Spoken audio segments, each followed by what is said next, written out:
Hello. How's everybody doing? Everybody watch Survivor Series. I'm pretty sure you're jazzed up, you're energetic, you're jumping all around, you're very excited. Your boy Phil Brooks, CM Punk, made his return to WWE after almost 10-year hiatus. This brings me to a quote that made me actually think this might be real. So I was definitely on the CM Punk is not coming back train because a lot of the talent wasn't going to like him. I said that. So what happened? Earlier, exactly today, I came up upon a quote. I was reading Stan Hansen's book. He wrote a book, it's an autobiography called The Last Outlaw. And if you know anything about Stan Hansen, you know he was a tag team partner with Bruiser Brody. And Bruiser Brody was notorious for being anti-promoter and being very a negative Nancy in the locker room. And Stan Hansen recalls a conversation he had with Bruiser Brody in which he said, "Brother, you are burning bridges everywhere that you go." And Bruiser Brody told him, "If you got enough talent, they'll build a new bridge." And here we are. CM Punk gets a brand new bridge in WWE. After who knows how long of him trying to get back, maybe a couple of years ago, he was trying to get back. Triple H on the scrum said that if you're the same person you were 10 years ago, and that, everybody has grown up as a different company, he's a different person, Punk is a different person. So he gets his new bridge. That's what this is all about. CM Punk got a new bridge. He came out after the show. They shot an angle with Seth Rollins, but it wasn't aired. So the angle was that Seth Rollins was kind of pissed that CM Punk had come back. He was yelling at the referees. He had left the cage and started looking like he was going to come down the ramp, and he was being held back, but none of that aired. The only thing that aired was CM Punk in the crowd, hugging the crowd and all this kind of stuff. So it was an interesting moment. It was a fun moment. I couldn't believe what I was seeing. It was surreal. I guess you could say that. I I had put it in my mind that Triple H wasn't going to do it, mainly because they don't need to do it, mainly because of the negativity around him from several years ago. But that quote, I remember when I read it, I said, man, everybody comes back. You know, Piper came back, Hogan came back, all the things, all the Bruno came back, Warrior came back. Everybody except Randy Savage, and Randy Savage still did some stuff to promote the WWE video game. But even though he never actually came back on WWE TV, he did actually do some stuff to promote the video game. So most of them, if not all of them, eventually come back. So am I surprised that CM Punk came back? Absolutely, I am actually. I am absolutely surprised that CM Punk came back. Genuinely. I don't know what to think, really. Outside of things are going to get very interesting. Um, we got CM Punk on the roster with a couple of people who are not fans. You know, Cody, Seth. Roman's not a fan on the roster. A couple of guys that are not probably going to be. They're probably going to have to get over it. You know, WWE again. I said this before when he left, and about the possibility of him coming back. WWE is notorious for being the place where the talent are going to put their differences aside and actually do business. Um, this is the place for it. You know, WWE is the place where if you got heat, you'll work it out in the ring or you'll work it out backstage or whatever. But guys are going to do business. On some very rare occasions, they have done all the hoopla that a guy like Tony Khan did to get away from what's happening with the elite and all that kind of stuff to avoid each other and let this be rival locker rooms and all this crap. It was rare that WWE allowed something like that. Usually they made guys work it out, you know? And it seems to me that the conversation from listening to Triple H, who said that a lot of people didn't know, there was only really 3 people who knew. He, from what the dirt sheets have said, that there was an hour-long conversation between CM Punk and Triple H earlier this week that brought it all together. That's what I'm being told. And Triple H kind of said a similar thing that most people didn't know about it, and there was zero push from anybody outside of the WWE. So no Ari Emanuel or nobody else made them pushed him to make the deal. It's basically himself, CM Punk, and Nick Khan. And they basically made the decision on their own and brought him out there. Now, it was interesting to me that, they say that, but Seth Rollins had the response that he had, which was for him to yell at the referees to leave the cage and want to walk up the ramp. And then here's another interesting thing. They chanted CM Punk at Seth Rollins last night on SmackDown, and he made funny faces and shrugged and all this kind of stuff. So it seems that maybe he knew.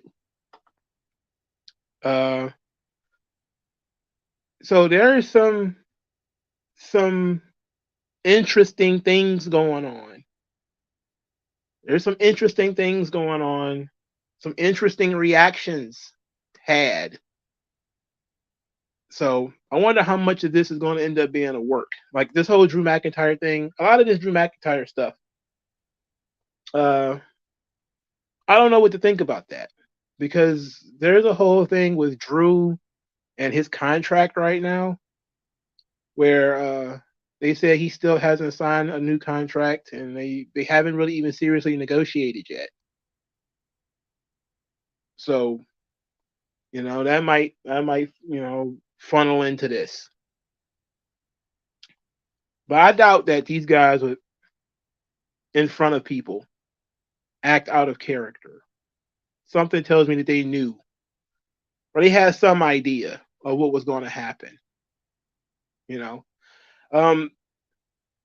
there was some. I don't want to say there were some hints, but one of the big hints, and one of them is that people brought CM Punk signs, and they were not removed. Another is that WWE already had CM Punk merchandise. As WG Phil mentioned, they already had merchandise made. So it can't be just Triple H, Nick Khan. How did WWE Shop know?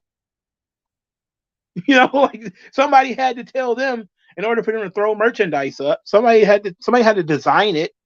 Somebody had to make the shirts available. So yes, more than 1 or 2 people knew. Triple H just says that stuff because, yeah, it kind of got out, but they didn't overplay their hand. But clearly, marketing knew. So there's no doubt that somebody told the talent. So I doubt that this whole thing is being sprung upon Seth Rollins and all these guys who had no earthly idea. It's like, come on. I'm almost certain they knew.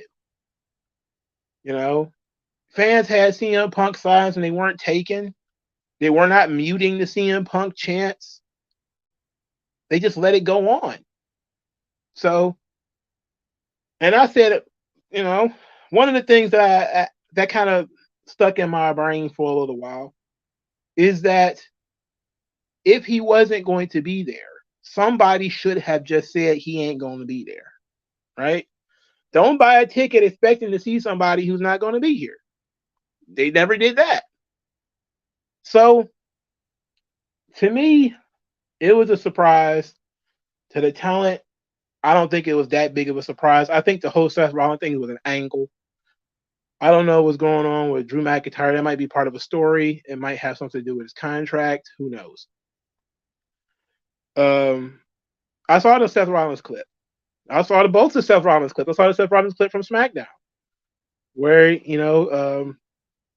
they were chanting CM Punk at him, and he shrugged and made like faces and stuff, like he was being trolled with CM Punk chants, and he's like he didn't care. But again, I'm pretty sure he knew. I'm pretty sure he knew. You know, um, I'm I'm flabbergasted, if we're being honest. I didn't expect that we'll see CM Punk back. A lot of people look. I just got a feeling that the next couple of days is going to be smart tears, and a lot of people being hypocrites. A lot of people being very upset. A lot of AEW fans are going to be very miffed. So that's why I'm doing this video now, because who knows, tomorrow morning, afternoon, I'm probably going to be doing smart tears and recording a bunch of other stuff for the rest of the week, because this was a neutron bomb dropped onto the AEW fan base. All the people who held out some hope that CM Punk was going to be the devil and that he was going to come back, and that's it. But then again, we don't know what he's doing yet. They haven't said anything, so I don't know.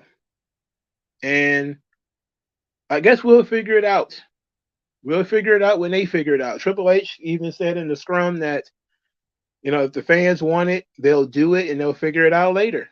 And that's what it seems like.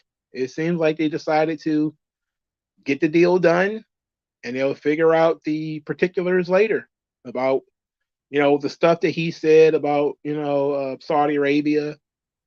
Some of the stuff he said to some of the talent, like he just recently, within the last 2 or 3 years, told The Miz to suck a dick. Within the last couple of years too, he calls AJ Styles a racist. Like there's quite a few things that he's done. He's got to kind of, I don't know if he's going to humble himself and apologize, or just hope that guys are just going to be talked to by the office and they're going to correct their behavior. Who knows? But we'll see. We shall see. So is CM Punk winning the Royal Rumble? That's a good question. I don't think so. I don't think so. I don't think so. Well, you probably could get away with that. And that might be, if let's say Seth Rollins is legitimately mad, might be a way to make him feel better, is say you're going to be the one guy working with Punk and you're going to get to close WrestleMania. Which, Seth Rollins is always bitching about how he's underappreciated. If he gets the main event WrestleMania, there it is. But I want to talk about this issue too, because the CM Punk things make everything possible now. I think that it's more possible than ever that by WrestleMania, you see Sasha Banks come back. I think more than ever now, the door is open. She's already got a relationship with Triple H. Who the hell knows how long her contract with New Japan is? I'm thinking that she's probably going to end up coming back too. It seems like that's what Triple H's whole thing was. He was going back to collect all the toys. Brought back Braun Strowman and Bray Wyatt and Karrion Kross and all these guys. And there was a couple of them that kind of got away. But now it seems like he's back in, bring them back mode. Now he's going to be brought back Punk. maybe against the wishes of the locker room, but he didn't brought back Punk. Now I'm thinking that Sasha Banks has more supporters in that locker room than Punk does, if we're being honest. And Cora Jade, the young lady from NXT, she posted a video. Well, not a video, but a picture of herself and CM Punk on her Instagram yesterday. And she deleted it. So she probably knew it was happening. Or at least she heard about it. Again, people knew in marketing. People knew at WWE shop. So they knew. All right. There's probably more talent that knew. So I don't believe the whole Seth Rollins is upset thing, unless I see something that changes my mind. But I've seen that damn Seth Rollins clip at every different. I've seen him in the ring. I've seen him on the ramp. I've seen the pictures. I've seen the video. It feels like he's in character to me. He's in front of people. So it seems to me like he's in character, and he might be even just shooting his own angle. It seems like he might just be having a reaction. So we're in an interesting time. Now a lot of people have, I think WG Field once asked me, I think on the Discord, how long do I think this thing is going to happen before Punk self-destructs?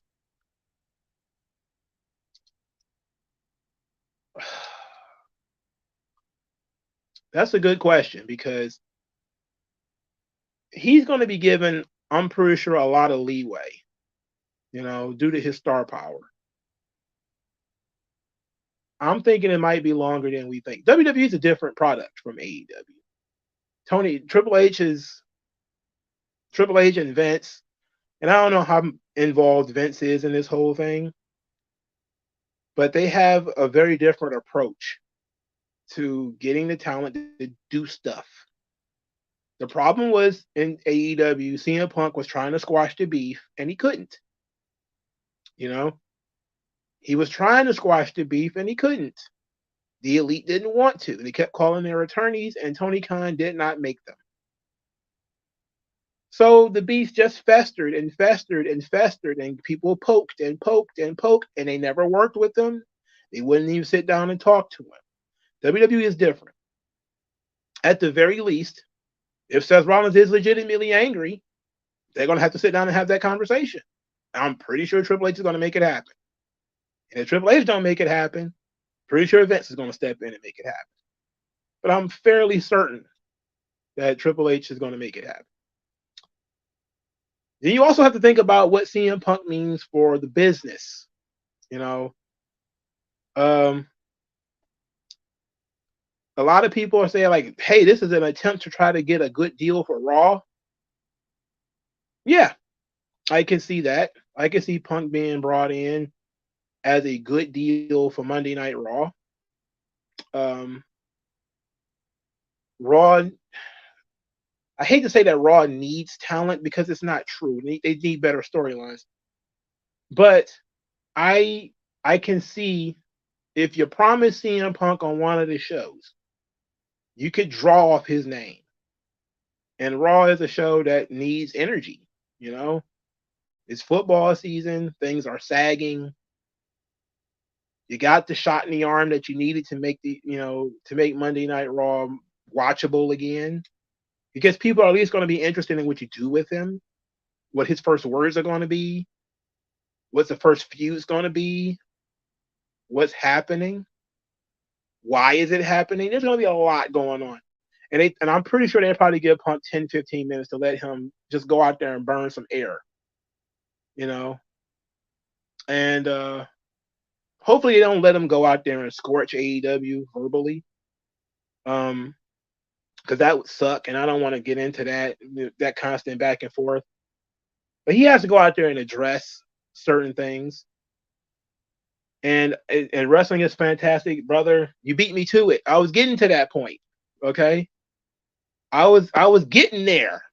That I think that this is essentially a CM Punk retirement tour. And even though they said that it's for multiple years, I don't expect him to be a full-time talent. I don't think that that's going to be the case. In order to keep peace, if he has, incurable heat in the locker room, then I could see them bringing him in on a part-time or semi-part-time basis, similar to Brock Lesnar, similar to what they were doing with Edge, and letting him work with whoever he wants to work with, or work with people who like him, and he could probably get 2 or 3 years out of that. Just working with people that he wants to work with, just making appearances when he feels like it. He could probably milk 2 years out of that. He's what, 46 now, 47, 48, or something like that.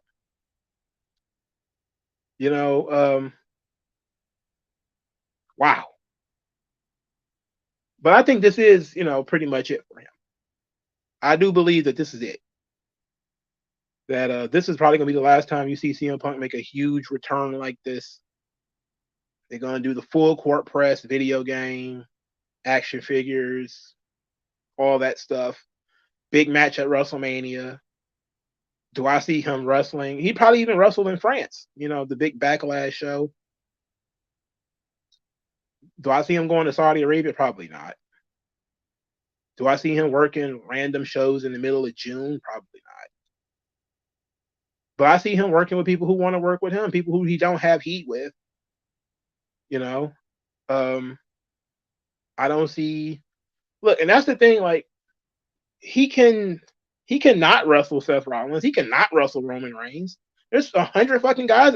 There's 200 fucking guys in WWE for him to work with. He can't have heat with anybody in NXT. Most of them were kids when he was there last time.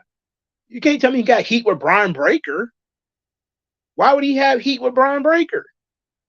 Why would he have heat with like Carmelo Hayes or Trick Williams or somebody? He wouldn't have heat with those guys. I think that, and maybe that's how our analysis got kind of screwed up before, because we kept thinking about, okay, look at the top guys now. And he does have some heat with Rollins, and he's got some heat with Roman, and he got some issues with Cody. Some other people that he said negative things about. But there's still so many talent who he never said anything negative about. And people who don't know him. And that gives them an opportunity and gives him an opportunity. He gets to go work with some people. And that's a beautiful thing about what Triple H said about, time has changed. It's a different company. It's like it's a whole different company. If you don't have anything but CM Punk wrestling NXT guys for the next year or so, he can really, really help them. There's just tremendous amount of stuff he could do just off his name. And I don't have a problem with that. But Roman doesn't need to work with him. Rollins doesn't need to work with him. But it would certainly help. It would certainly help Finn Balor. It would certainly help Damian Priest. It was certain, and those guys are not young. Those guys are in their 40s. It would certainly help, Gunther. It would certainly help quite a few guys who are right there. They need somebody to work with them to take them to the next level. If he can avoid the Rollins and the Reigns and all those guys, because those guys don't want to work with him, fine.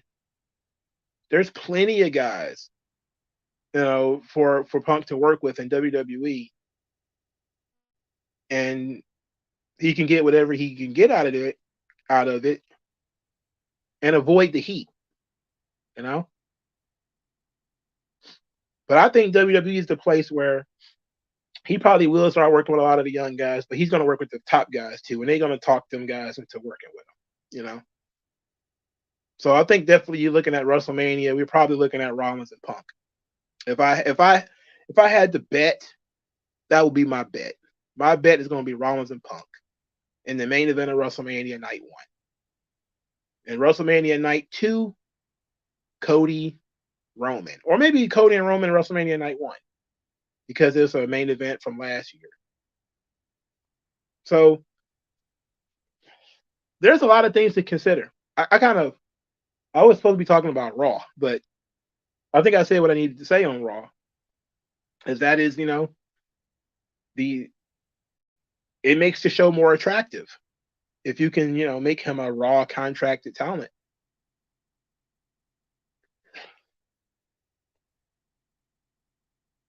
So we're in an interesting place. We're in an interesting place. And it ought to be fun. It's going to be fun, at least. And I think this is the kind of stuff that people wanted when they talked about the Attitude Era and there being 2 or 3 major companies. Because now you got basically this Edge versus CM Punk trade. And we see what AEW is doing with CM Punk. What AEW is doing with Edge.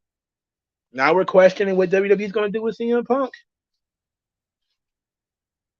So I'm very interested. I'm very intrigued about the CM Punk thing. I wonder how it's going to go. And they're probably going to have some conversations. They're probably going to want to talk some things out. Even if Seth Rollins is legitimately angry, he was legitimately angry with Riddle too. You see, they worked it out,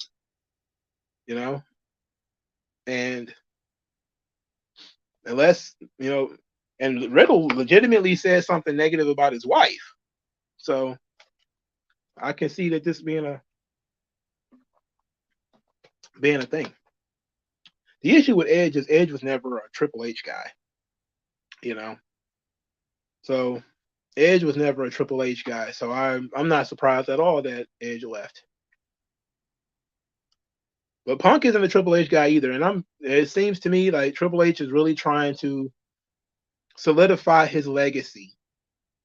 And he's trying to babyface himself to the crowd. And a way of doing that is to bring back the people that Vince did wrong, quote unquote.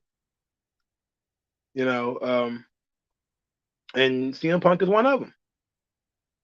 CM Punk is one of the guys that everybody felt was done wrong. And so now he's going to get an opportunity to fix things.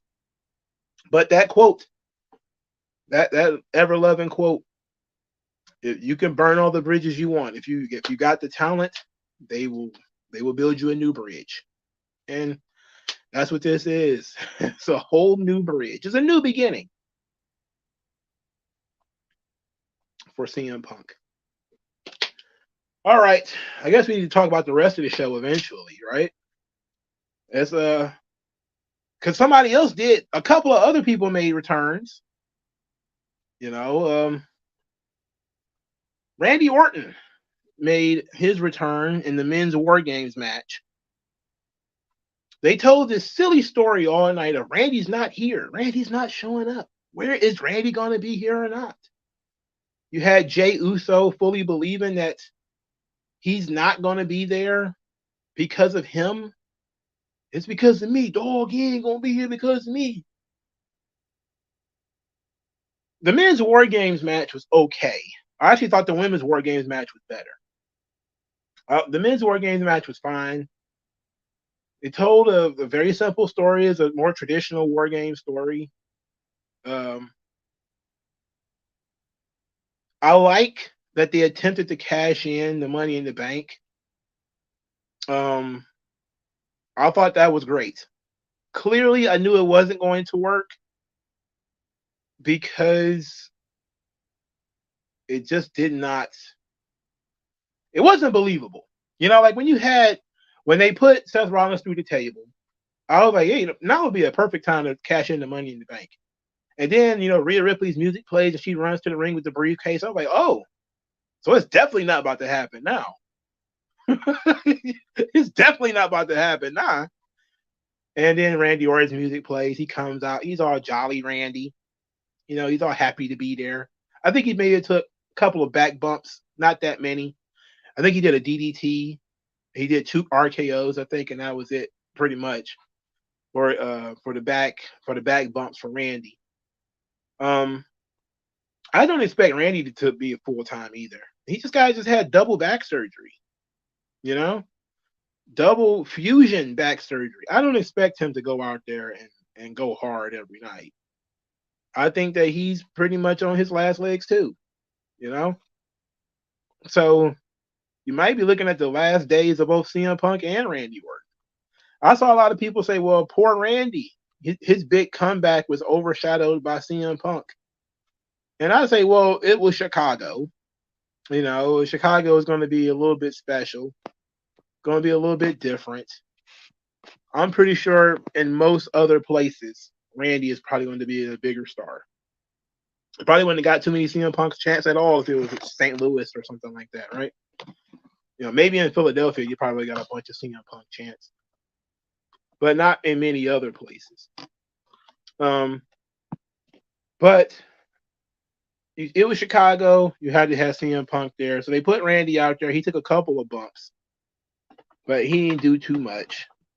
He got beat up a little bit, but not too much. I didn't look at it like it was disrespectful to Randy. Randy's a business guy. He got to know this is not that big of a deal, you know. And plus, he was announced before, you know. It wasn't like he was a big surprise. He was announced. He was announced on Twitter. They put him in the video package. His wife was at ringside. That's why the whole thing about, I don't know if Randy's going to be here yet.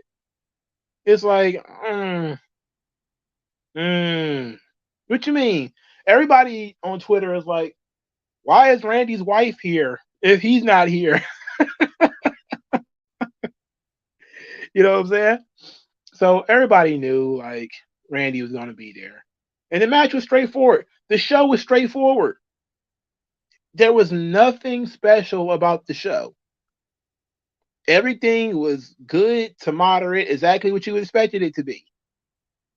The only thing is they put a cherry on top that was a big, sweet cherry that everybody can talk about.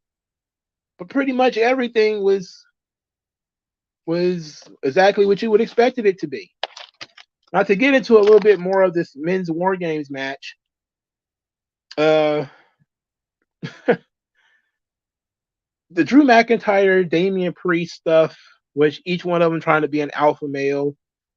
I'm not calling Damian Priest by his government name because, you know, I already know that, you know, it's kind of long, but I'm gonna be saying his name quite a bit.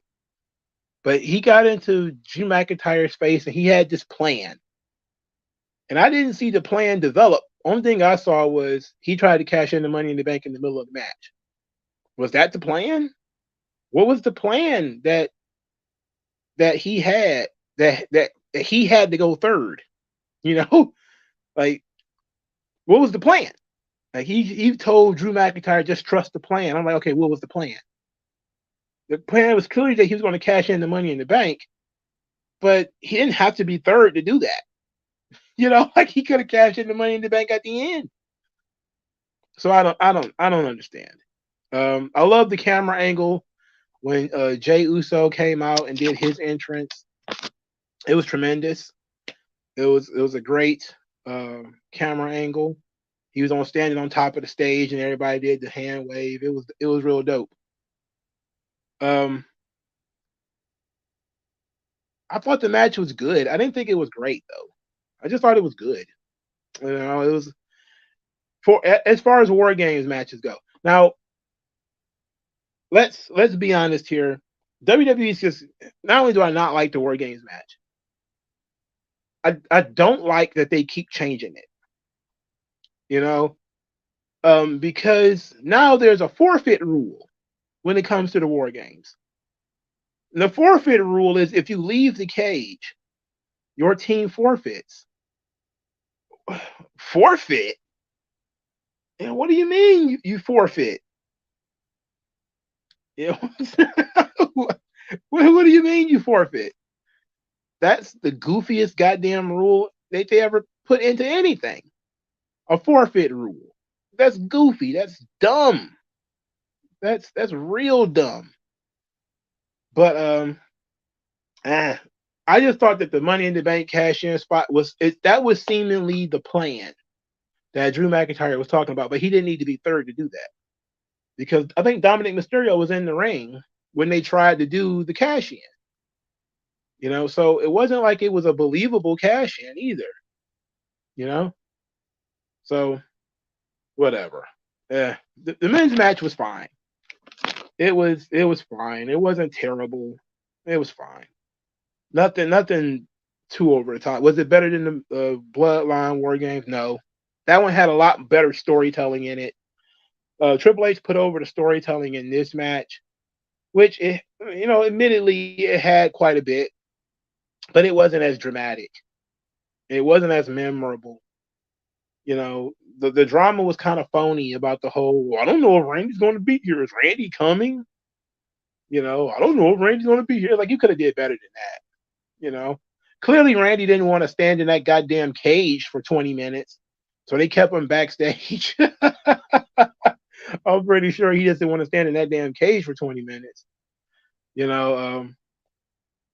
Which is, good on Randy for being intelligent and not wanting to stand out there in front of everybody for 20 minutes to do nothing when you could just come out and get your pop. So good on Randall. He got his thing going.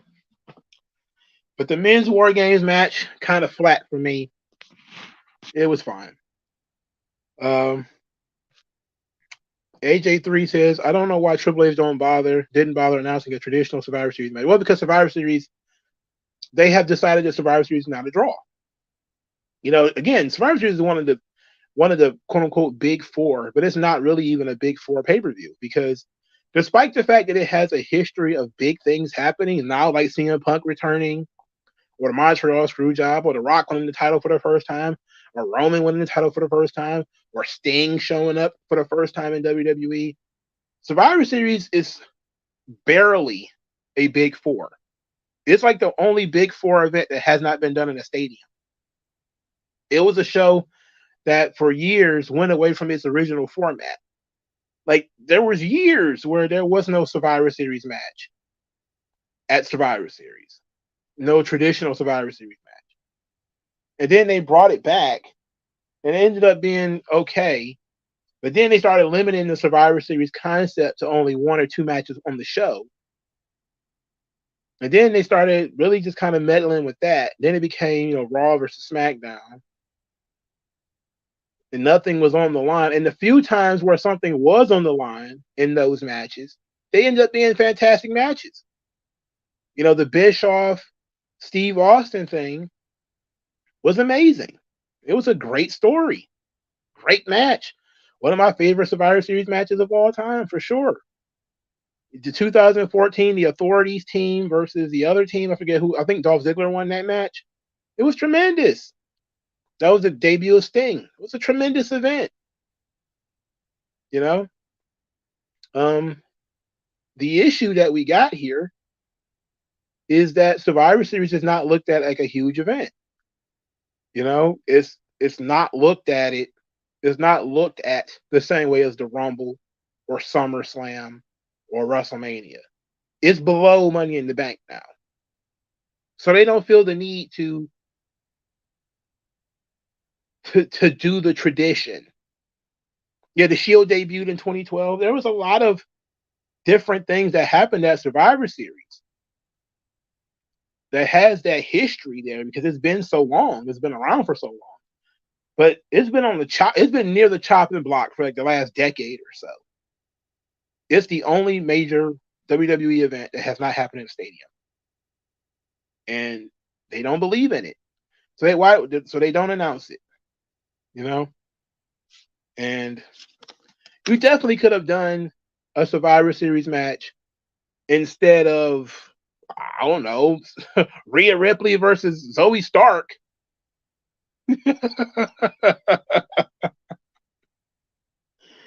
Look, I didn't hate Rhea Ripley versus Zoe Stark. It was okay. But it was exactly what we said it was going to be. Highly athletic, Rhea Ripley wins. Great job showing off Zoe Stark, but you could have put her in a Survivor Series match, and her and Rhea were the last two, and you could have had almost the exact same reaction. So the match was fine. It wasn't terrible. She wore face paint, and I don't know why she decided to do that. Why did Kermit the Frog decide to wear face paint? I don't know, but she did. Good on her. She tried to jazz herself up. I don't know if it worked. The third match on the show was Dragon Lee versus Santos Escobar. Tremendous contest between these two guys. They were really good. They did the old Dragon Lee ripping, getting his mask ripped up. The only problem I had with this match is that Escobar won clean. That was my only issue. Santos Escobar should have cheated. I think that, yes, he needed a solid win to, make him look strong in the future. But if he'd have cheated, it would have kept Dragon Lee strong. And that's something that you definitely needed to do in this situation. You definitely should have kept Dragon Lee strong. But this was a really good match. It was really good. Really solid match. Gunther versus The Miz for the Intercontinental Championship. Exactly what I expected it to be. Miz as the underdog babyface, fighting from underneath against the bully Gunther. Miz targets the knee, targets the body, fires up, gets cut off again and again, ends up submitting to the Lion Tamer. Solid match. He delivered. He didn't go out there and outshine Gunther. Gunther played to the crowd a lot more than he usually does. He played into the bully aspects of his character a lot more, the physical and imposing elements of his character. So I thought this match was very, very solid. Can't complain about this one. The match was fine. Then they did this Ruffles commercial that features the Ruffle Shuffle and the return of our boy R-Truth. This guy rules. All right. This R-Truth was funny as shit.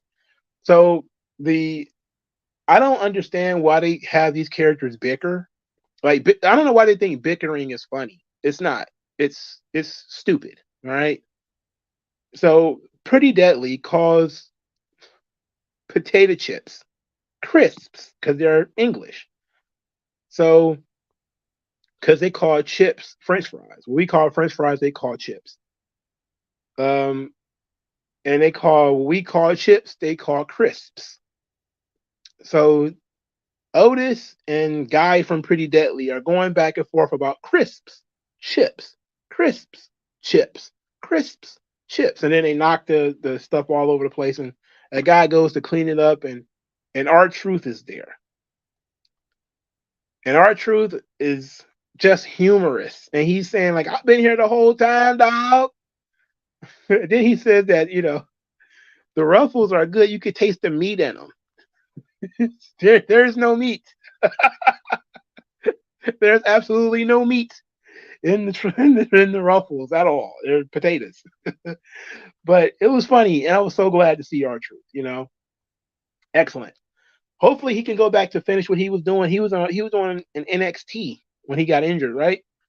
So hopefully it makes sense that he would go back to NXT, but I'm pretty sure they bring him back on Raw too to do some more comedy. R-Truth he's great. I popped more for R-Truth than I did for anything the whole night. For CM Punk, I was basically just slumped in my chair because I was like, For Randy Orton, I knew Randy Orton was coming. I kind of got a little bit of a chill when Randy came out there. I was like, oh, that's pretty cool. For all of the matches, I was just kind of like, yeah, this is good. Nothing spectacular. It's just good. That was for pretty much 4 of the 5 matches on the show. I was like, this is good. Just good match. Nothing that really jumped out at me. Just good match. And that really was the response. Like the only thing that really popped me and surprised me was the women's Money in the Bank match. And the only reason that really kind of popped me is because I felt like the girls were going for it. To me, it felt like they were doing a lot more. They did a lot in their match. And I'm talking like they're jumping off the cage. The guy, they had set the bar so high that a lot of the guys were not going to do the stuff that the girls were doing. Like when EO put herself in the trash can again and jumped off the cage, like who's going to do that on the men's side? Nobody's going to do that. Like, Charlotte did a moonsault off the top of the cage. Who's going to do that on the men's side? Nobody's going to do that. There's nobody in that match who would do a moonsault off the top of the cage. So the girls went out there and they showed out. And then they told a little bit of a story in there because I had to dabble into SmackDown a little bit. I didn't review SmackDown because it sucked.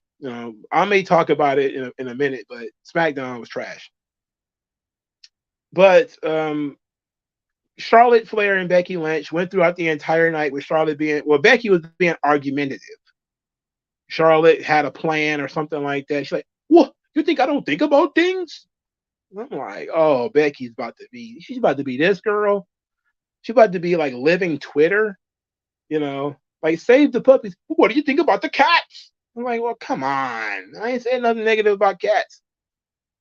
So she had a real bad attitude. I'm hot-headed, I'm fiery, I'm Irish. I'm like, oh, don't blame it on being Irish. If you was Irish, you set something on fire. You blow up some shit.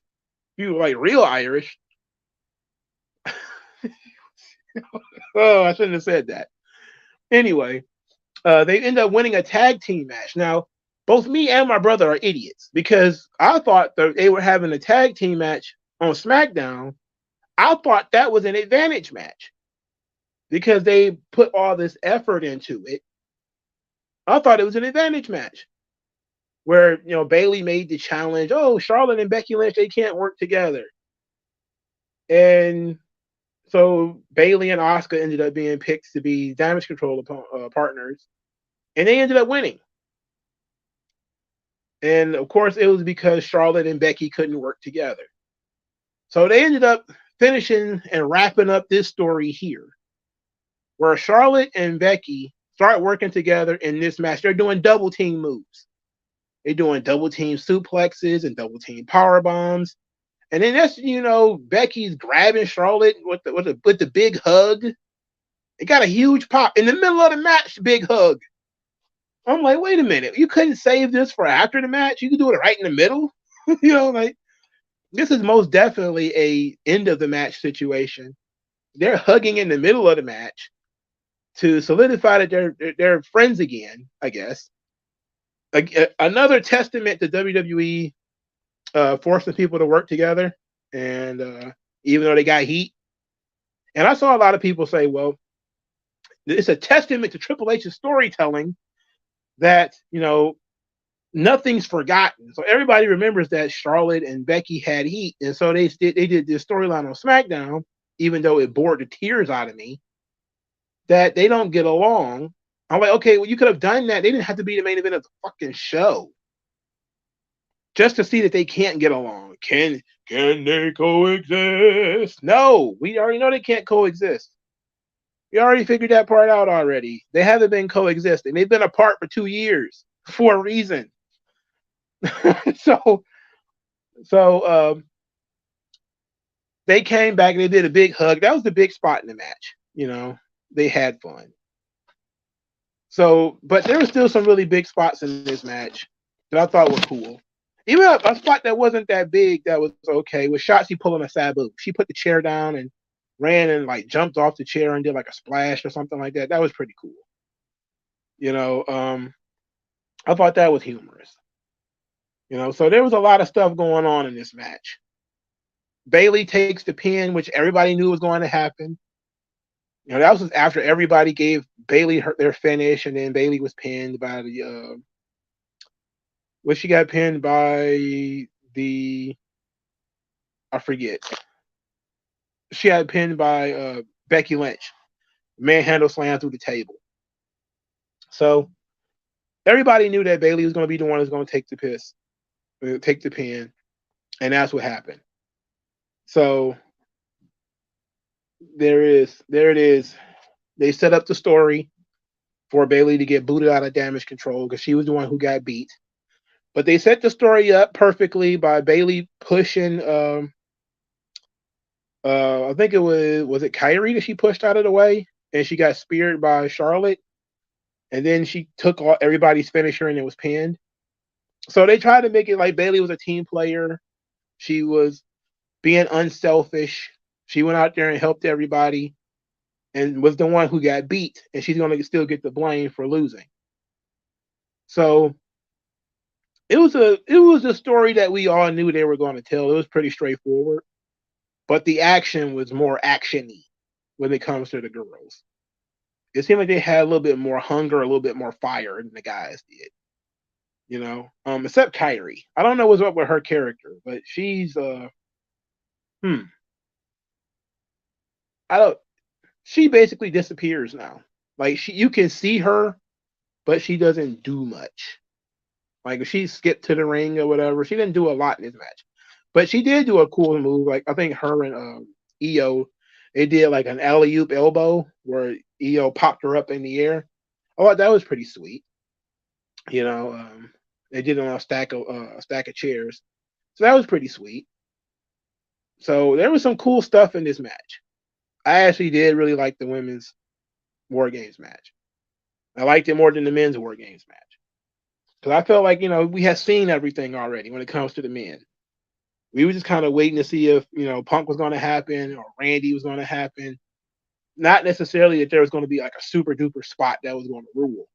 Even though there was that one where they pushed JD McDonough into an RKO from the top rope.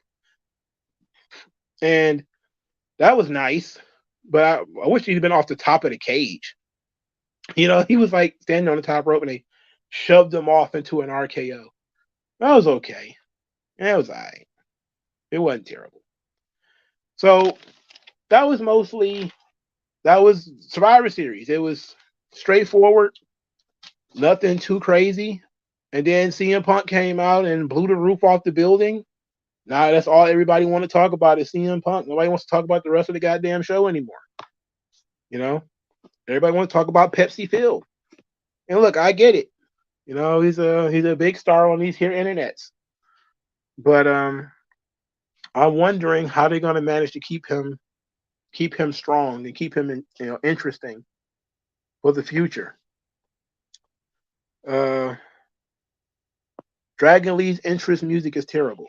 You know what? I'm not a big fan either, if we're being honest. LA Knight team versus solo team as Survivor Series match. You know what? That would have been nice.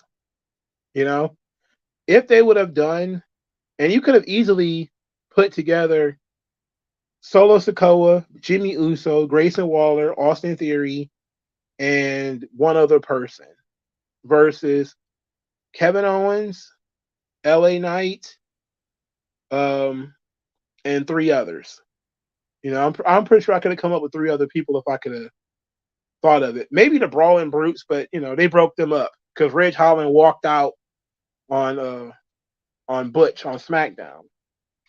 Interesting thing about that whole walkout thing is that despite the fact that they walked out on Butch, or whatever they're calling him now, he continued to fight Pretty Deadly by himself, and then they had to cheat to win. So Santos Escobar, who is a heel, doesn't cheat to win, beat Dragon Lee, but Pretty Deadly has to cheat to beat one man who is a small orange fuck by the name of Butch.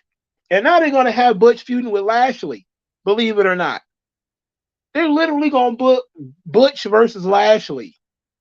I don't know like if it was on the pre-show or what it was on, but he tried getting in Lashley's face, and Lashley gave him the old talk to the hand trick and told him to make a name for himself first before he tried stepping to him. And I was like, what are these people doing? What are these people doing? No. Nobody wants to watch Butch versus Lashley. Where's Karrion Kross, for Christ's sake? I know he worked the dark match, but where the hell is he been? For Christ. Oh my God. Brother. Carlito. They took Carlito out by having Santos Escobar attack him from behind. That's why Dragon Lee was in the match. I forgot to mention that. I was actually okay with Carlito being taken out. I was kind of pissy about it initially because I was like, why would you do that? Everybody wants to see Carlito. We want to see Carlito wrestle. Why would you take that away from us? I also learned today that one of the reasons why Carlito left WWE before is he had a painkiller addiction, and he would not go to rehab. Apparently, this was something that his father talked about, and that was one of the reasons why he left WWE in 2010. So, but this was supposed to be a big pay-per-view match for Carlito, and then he got gypped out of it. But it made Santos Escobar look strong. He got really great heat, so that was good. They did Grayson Waller and Austin Theory versus Kevin Owens at LA Knight. All of that was terrible. They had Austin Theory come out dressed as Kevin Owens, and he wasn't wearing a fat suit or anything like that that would make him look silly. And then Kevin Owens mentioned this.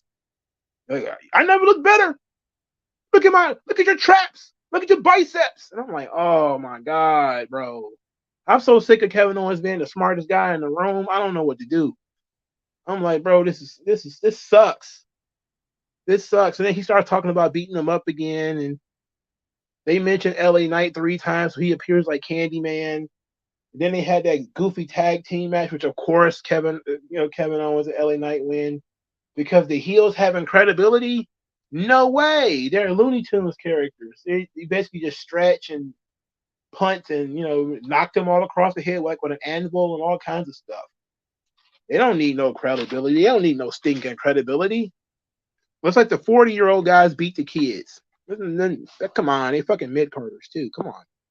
It's ridiculous. It's ridiculous. Let's see. What else you got? Let's see what else you guys got. Guys talking about Survivor Series moments.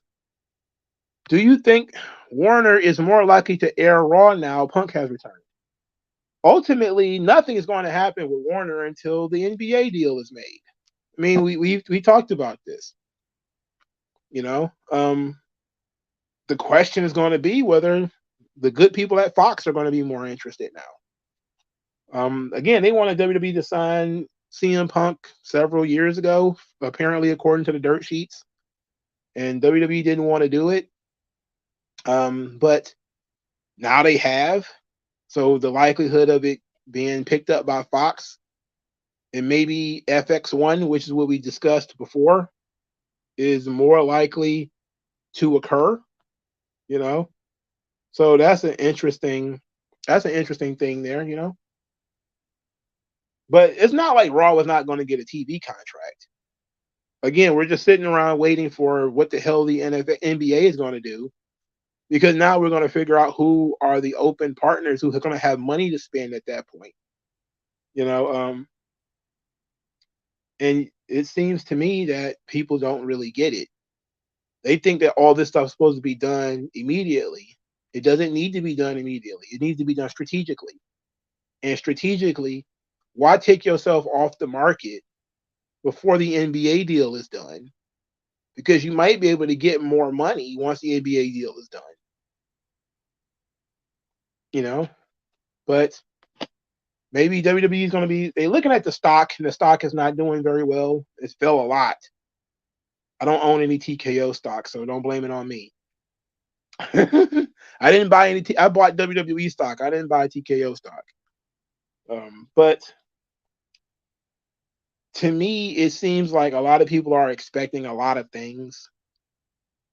But they already said, and by they I mean experts, because JP Morgan, they don't work for WWE or AEW. They don't know everything. They're just, when they put out that prospectus, I imagine that they were more understanding, that they understood the process, and that and NBA gets the big piece of chicken. Whoever wants to spend a lot of money, they're gonna spend that money there. Everybody else is gonna be standing around looking like, I want sports too. I want that money too. What am I gonna do with it? And it's gonna be potentially with Raw. But I wouldn't take myself off the market just yet. The contract ain't up until what, October of next year anyway. You know, what's the rush? You got almost 9 or 10 months. What's the rush? You know, so it really don't make any sense. When do you see Bailey versus Io? Maybe at WrestleMania. Oh, that's a long road. That's a long road. I'm not gonna hold you up. I don't think Bailey and Io going, unless you write Bailey off TV for several weeks. I don't see how that you can make that stretch that to WrestleMania. I don't see how you can get there. Maybe you do it at the Rumble. You know, maybe you do it at the Rumble. I don't see how you stretch that feud from now, which is late November, to April. You would have to write Bailey off TV for several weeks. How do you feel about people thinking Gunther is overrated and calling him Vladimir? Look, there's people out there who, no matter what you think about somebody, there's somebody who thinks the opposite. You know, so they're only calling him Vladimir Kozlov because he's Eastern European. That's it. That's the only two things they have in common, is they're Eastern European. So it's like, everybody thinks every black dude should be Shelton Benjamin or Bobby Lashley or something like that. It's people working off stereotypes. It's a really low IQ opinion too, if we're being honest. Because it don't really mean anything. It just goes to show that you don't know anything about either guy. Not everybody needs to be a silly string Looney Tunes Muppet. Gunther is a serious pro wrestler. There's always a space for a serious pro wrestler. Not everybody needs to be fucking Elmo or Animal or the Cookie Monster or some shit like that. If that's what you expect out of wrestling, is that everybody's going to be some kind of over the top, silly Billy gimmick, then I don't understand what the hell you've been watching all this time, because it's never been that way. There's always been a mixture of serious heels, serious baby faces, kick-ass heels and kick-ass baby faces. And then you may get a silly Billy guy in the mid card or in the early part of the show, and that's usually it. But Gunther is a main event heel. He has a character. He portrays that character. The character is a serious, no nonsense. The ring is for fighting, not for your interviews, not for your skits.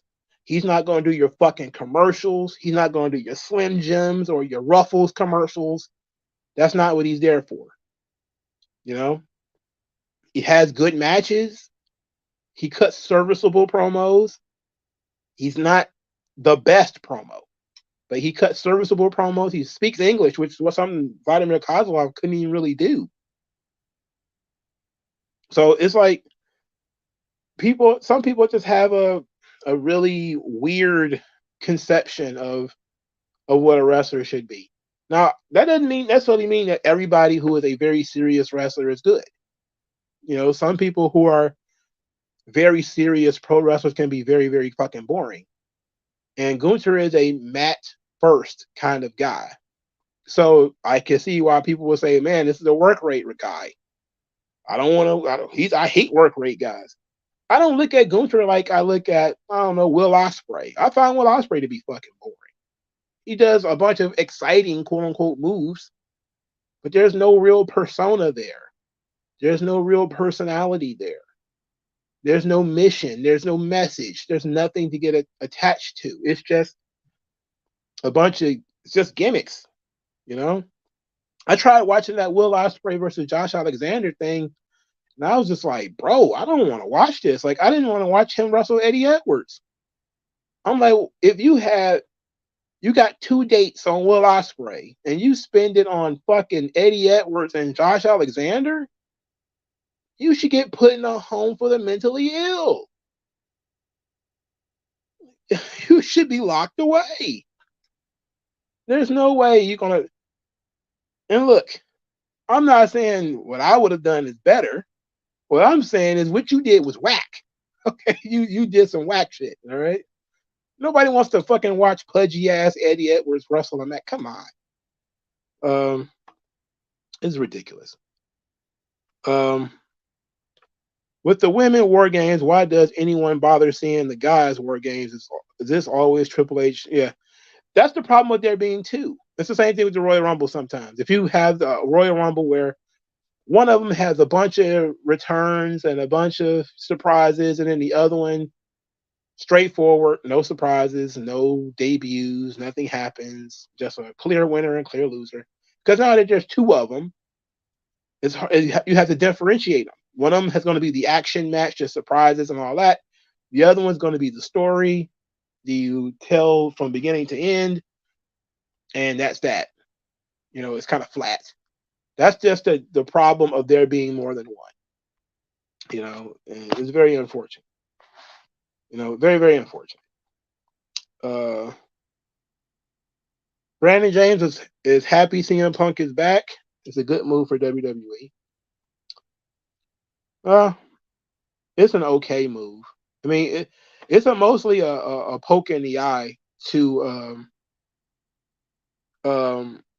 Tony Khan.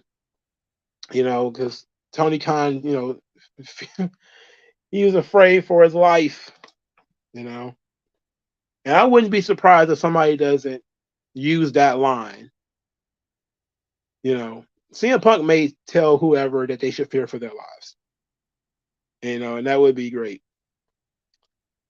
And if you get rid of one, yeah, I mean, if for starters, you can't get rid of the women's Royal Rumble. As much as you probably would. It's the same problem with War Games as you have with the Royal Rumble, the same problem with Elimination Chamber. You got two of them. How are you going to make them? The Money in the Bank, same thing. How are you going to make them different? My only thing is your only bet. Like, I wouldn't have a problem with two of them if they were on two different days. Like, I wouldn't have an issue with it. But you can't have a Royal Rumble day 1, Royal Rumble day 2, Money in the Bank day 1, Money in the Bank day 2. You can't do that. You could barely get away with it for WrestleMania. So I don't know. Ryback said, "Look, Ryback, who gives a fuck? Ryback can shit and set himself on fire. Nobody's going to give a fuck. All right? Who cares what Ryback said? Ryback said he was going to retire. When was the last time Ryback wrestled? He just says shit to get attention. Who the fuck cares about Ryback? Ryan Reeves, meatball head cocksucker, crooked tooth Ryback. Who cares? He said he was going to retire. Like what? Like he's at the top of the business or something like that. Dude ain't wrestled in like 8 years. Who cares? Really? Fuck Ryback. And he's not going to do anything but like he did that poll and said he was going to listen to people in the polls. And he did the poll, and the poll told him to retire. And then he said, "Oh, it was the troll. Feed me more. It was the trolls. Feed me more trolls." Shut up, shut your ass. Nobody care, you idiot. Why do Ryback have fans anyway? There's literally no reason for him to have fans these days. He said he was going to retire. He's already retired. That's the kicker. That's the secret. He's already retired. WG Phil says, "I heard Finn or Cody is a top contender for the Rumble." Well, look, Cody doesn't need to win it again. And why the fuck would Finn Balor win the Royal Rumble? That's of all the people in the world, Finn Balor? Why? To do what exactly? He wrestled Seth Rollins 3 times and couldn't beat him. And he's not going to beat Roman. So, for what? I'm thinking more as Punk and Cody now. I'm thinking Punk and Cody now, or somebody that we're not looking at. You know, maybe Jey Uso is an option. Don't know. You know, LA Knight's an option, I would imagine. Um, but I'm pretty sure this whole CM Punk thing has thrown whatever plans they have for the Royal Rumble into the blender. You know, they have so many guys who are over, which is a positive, but they have so many guys who are over, and the beatable champion is Seth Rollins.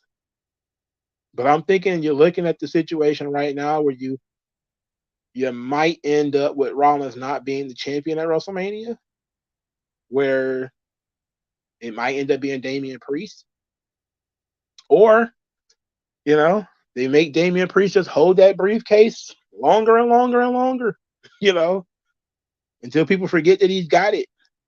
But whatever plans they have for the Royal Rumble might be thrown in the blender, because I would have imagined before CM Punk's return, the three names that would be tops for the Rumble would be LA Knight, Cody, and Jey Uso. I would have, and maybe Gunther. I would imagine those would have been the names. Gunther, because I could have seen Gunther versus Seth Rollins for the World Heavyweight title. Jey Uso, because he's super over as a babyface and maybe want to make good for that stupid tribal thing that they had at SummerSlam. Even though I don't think they would have done that. Cody, because finished the story, and LA Knight because of how over he is. And you could always put an over guy against somebody, and he definitely could have did a lot of work against Seth Rollins, or you could have ran it back with him and Roman again. But I wouldn't have suggested the latter. But now that CM Punk is on the roster, I don't think CM Punk is going to win the Rumble. I think he's probably going to have a few going into the Rumble. He might not even be in the Rumble match. Because why put him in it if he's not going to win? Just save that pop for somebody else. Unless you're going to build a story up out of him getting eliminated, which sometimes they do. But Finn Balor, why? Why would we even consider that? Can you see Damian Priest cashing in at Elimination Chamber or the night after WrestleMania? Maybe the night after WrestleMania. You know, but I know he's got to be the guy sitting there like, I got to carry this briefcase around, and nobody is telling me anything. Nobody is telling me anything. I just got to carry this thing around. I don't know when I'm going to use it or if I'm ever actually going to use it. But he's got until June of next year. This is why I said, like, why do we have to do what we did with Austin Theory last year? You could have just had him hold it. Now you're Damian Priest. You're in a different situation because Damian Priest he went from being one of the top heels to now not really being a top heel because he's been surpassed by Dominic Mysterio and now Drew McIntyre and a bunch of other people. He's not really even a top heel anymore. So nobody's really paying attention to him having the briefcase. You have to remind people that he's got it. I don't know. But why couldn't we have done that with Austin Theory? It seems so silly. Who do you think win the Women's Rumble? Now, the Women's Rumble is going to be very interesting because you would imagine whoever is going to win it is probably going to be the person that's going to end up taking the title from Rhea Ripley. And I can see Rhea Ripley having the belt. I said before, I would imagine the money is in Ripley Lynch at WrestleMania. But that would mean Becky Lynch will have to win the Royal Rumble. Or she can win the Elimination Chamber. So she doesn't need to win the Royal Rumble. You could have, and some people are suggesting that Jade Cargill can win the Royal Rumble. I wouldn't do that. I wouldn't suggest she comes in and wins the Royal Rumble. I wouldn't suggest that. But you could do that. When it comes to Io, who could challenge her? That's going to be a tough question right there. Because she's beaten everybody. She beat Charlotte. She's beaten Bianca. She's beaten Asuka. She hasn't beaten Kyrie yet because Kyrie just came back. So the option would be for her to fight Bayley. So Bayley would have to win the Royal Rumble. You could bring Sasha back if that's possible, which I don't know if that's possible or not. And that could be the opponent. You might have some upper mid card women who might, like a Liv Morgan, that might be coming back that you might want to put over. But there's no guarantee of that either. So, and then Bianca doesn't have to win the Rumble. So, because Bianca versus Rhea Ripley could be huge too for WrestleMania. And the only way to make that happen is for Bianca to win the Royal Rumble. But there's also the idea that maybe Bianca and Charlotte is the match for WrestleMania. Maybe that's where they want to go. I don't know. But they have so many tantalizing options. They got more than you think. The only problem is that SmackDown's women's division is very, very short. And in a very short order, Io has beaten everybody. So she's going to be doubling back through some of these people eventually, unless they bring somebody in. And there is somebody they could bring in. They could bring in Mickie James. Now, Mickie James left Impact. I thought there was a chance, an outside chance, that she would be one of the big surprises for AEW, that they would bring her in. Why they haven't done that yet, I don't know. But it's an option, But Mickie James versus Io Sky at WrestleMania, maybe not. But there's some options that you got out there. But the problem is they pushed Io to beat everybody really quickly. So she might not even be the champion at that point in time. If Vince was still in charge, Gunther would have been a dancing cartoon character. Why would anybody say that? Like, why would you think that? The first months of his career was under Vince, and he wasn't a dancing cartoon character. So where did that come from?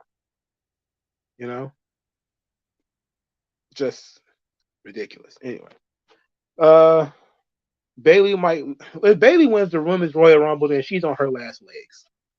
It would be basically it'd be like one of those lifetime achievement awards. Bayley doesn't need to win the Royal Rumble. She's a Chris Jericho level heel, or a babyface too. She'd be a babyface if that was to happen. Everybody loves Bayley, everybody respects her, but nobody expects a lot out of her. Nobody expects her to win all the time.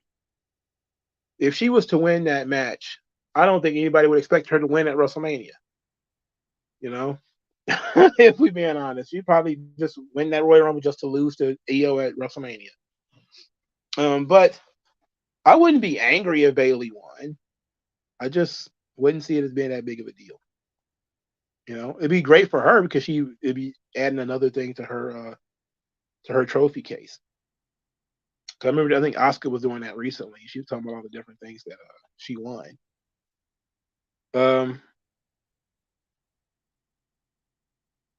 So that's very interesting. Charlotte and Becky is on their last full-time run. I can see that. Both of them are a little bit older.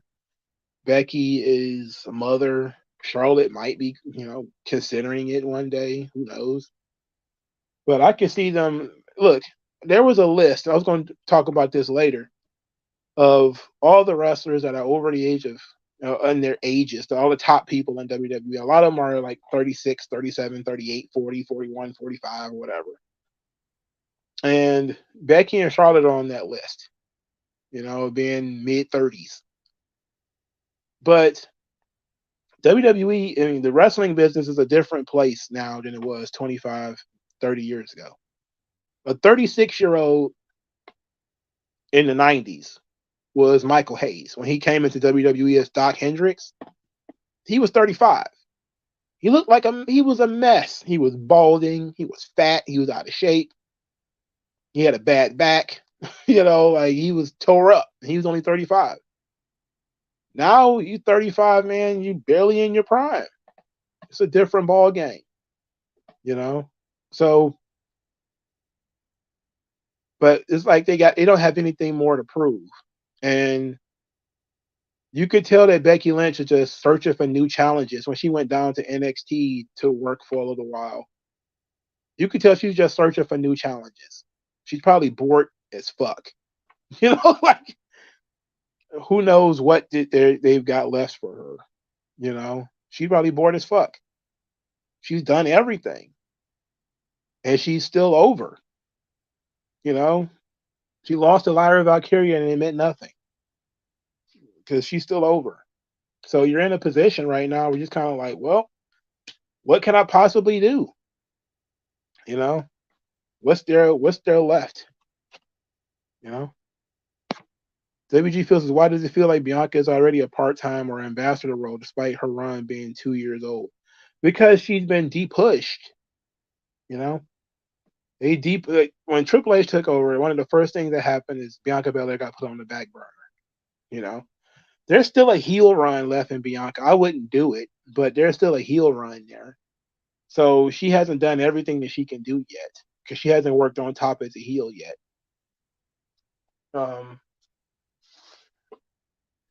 There's still some big money matches for her to have too. She's not done with the 4 horsewomen thing. She still got to wrestle Charlotte. Then there's the Jade Cargill thing. Eventually they're going to want her to work with maybe Tiffany Stratton, and some of those girls is going to be in NXT, Lyra Valkyria. So I would imagine Bianca is not going to get phased out anytime soon, but she's going to be de-emphasized in favor of Triple H's favorites, which is like Io and Kyrie and all the Joshis, which he says, oh, I didn't know Joshis was a thing. Yes, you did. Yes, you did. You idiot. I'm not stupid. This is just what we do. This is what we do. Shut up. Triple H, he books boring shows. His show's boring. But now people are going to be extremely interested in it because CM Punk is there. So that ought to be interesting now. How interesting? I don't know. Mongo, where is Fire and Dawn? Good question. They just now put a trademark on Alba Fire's name. So I guess she's had this name for over a year. And they're just now trademarking the name. They're not doing anything. I don't know if one of them was hurt. Maybe both of them were hurt. They did Halloween Havoc, but that was a month ago. They didn't work on that show, but they hosted it. And then they disappeared again. So it can't be the in-ring element because Alba Fire is good in ring. It's just a lack of creative, purpose, which you could have given them by now if you'd have been using them, but they chose not to do that. I mean, just think about how you could have put those two together with Charlotte. Not Charlotte, I'm sorry, not Shotzi. Scarlett. I went Charlotte, Scarlett, Shotzi. If you'd have put those two together with Scarlett and did like this, witch type stable, you could have did something fun with the 3 of them. But Dawn has a little child, so maybe that. Well, maybe that is it. I didn't know she had a baby.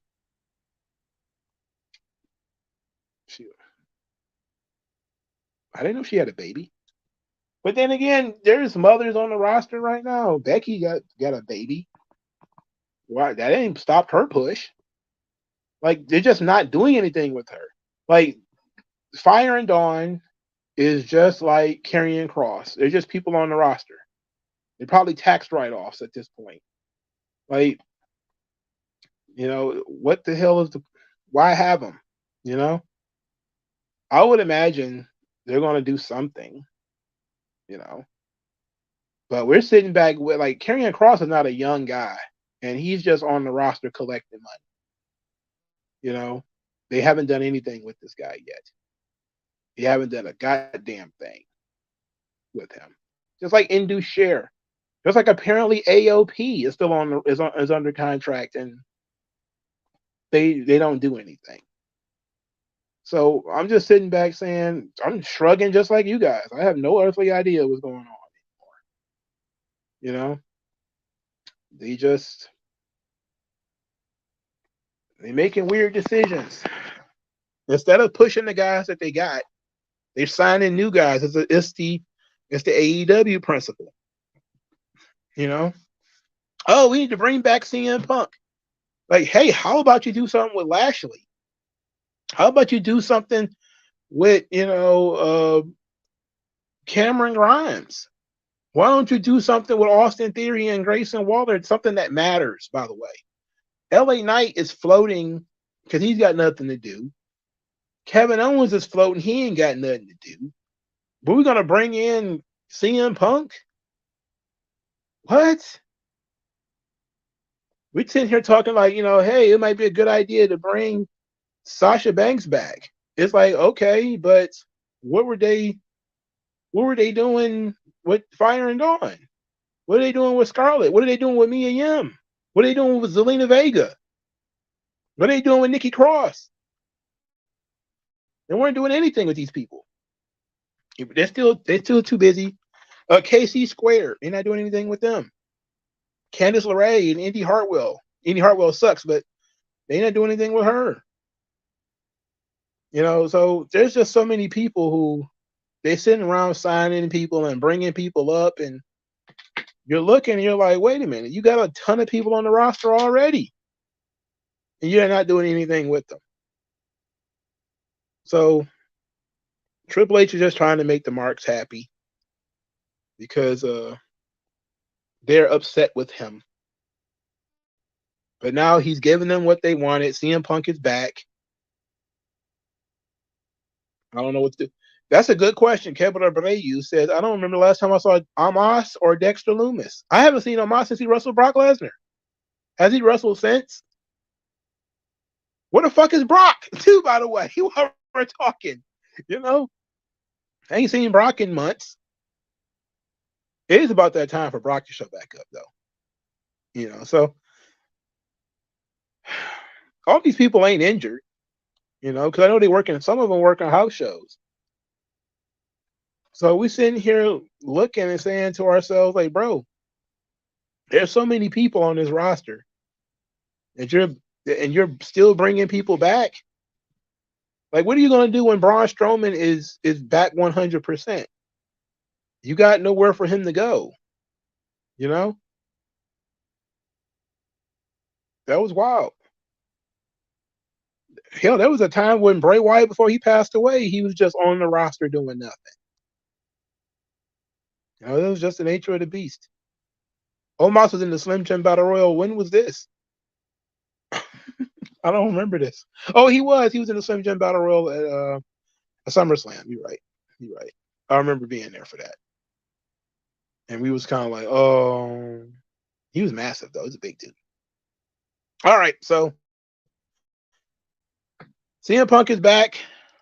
We're probably going to end up with tons of tears and comedy for the rest of the week out of this. Going to end up probably doing Around the Horn, looking at a lot of different wrestling sites and how they choose to talk about CM Punk. And I'll probably put that on either Monday or Tuesday, and then we'll probably do Smart Tears, which will either be Monday or Tuesday. But I'm very, very interested in what everybody thinks about this CM Punk thing. And I wanted to get my review out of the way because I knew I was probably going to spend all day tomorrow recording. So, did you guys enjoy Survivor Series? If you did, hit the like button. Even if you didn't, hit the like button. I appreciate everybody for stopping by. It's 1:00 in the morning here in Detroit. I don't know what time it is where you are, but I'm not a huge CM Punk fan. I was a fan, but now I'm kind of like I could go without him. But my personal opinion aside, there's going to be people who are going to be very excited about this. It's a joyous occasion. For me, I'm like, it depends on what you do with him. You know, he's a talent. What are you gonna make him interesting, or are you gonna bore us to death? That's gonna be your decision. Hopefully they do something interesting. Thank you guys for your time. I'll talk to you guys later, man. Peace.